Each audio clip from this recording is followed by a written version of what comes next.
Well, welcome back. In our first panel, we're going to be looking at the electric revolution. We're told it's here. It's pushed by governments, vocalized by the OEMs, and welcomed by climate campaigners. But what about consumers? In our opening panel, we're going to look at some of what still has to happen to take electric vehicle adoption from its current level, which is rising very fast, as we know, to truly mass market levels. Well, I'm going to be joined on our virtual stage now by Thomas Inglath, Chief Executive of Polestar, Doron Myersdorf, CEO and co-founder of StoreDot, Patrick Schaufers, Senior Partner at McKinsey, and Michael Hadjes, CEO of Ionity, the charging network. Exactly. Doron, I saw you nodding along to that. Do you agree that we've hit the tipping point already? No, I think we are getting close. There's still, I think, the number one barrier for adoption is the range and the charging anxiety. People are still worried that they'll get stuck on the highway, but in terms of the performance and the battery capabilities, even the cost, I think we are very close to the tipping point. But the charging infrastructure and the battery technology are the two key parameters that need to keep improving in order to really hit the hockey stick.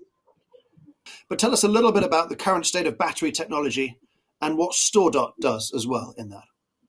So batteries have improved dramatically over the last decade, and the cost has come down dramatically. And we are roughly we're at 200 watt-hour per kilogram, and the goal of the industry in the near future, let's say 2024, should be around 300 watt-hour per kilogram. But with fast charging. So fast charging capabilities is still lacking. We still charge slow, even those that claim that they charge fast. They have issues that they can only do it once in a while.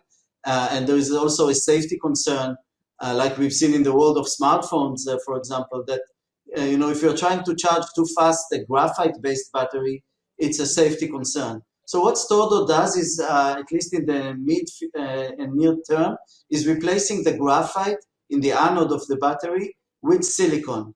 And this enables fast charging and high energy. Longer term, the entire industry is going to transition into what I call extreme energy density. Extreme energy density is like the 500 watt-hour per kilogram that we see from some solid-state companies. But this is really a roadmap for the 2028 and the end of the decade kind of deployment in my mind. I want to turn and talk about infrastructure because this is obviously one of the things that's most often cited as a barrier. Can I start maybe with Doron? How serious a barrier do you think current charging speeds are in terms of the need for fast charging? So it's a combination of the charging infrastructure and the battery technology. But if we are looking at the deployment of 350 kilowatt stations that we do see from many companies, including from Ionity, this is really what the market needs.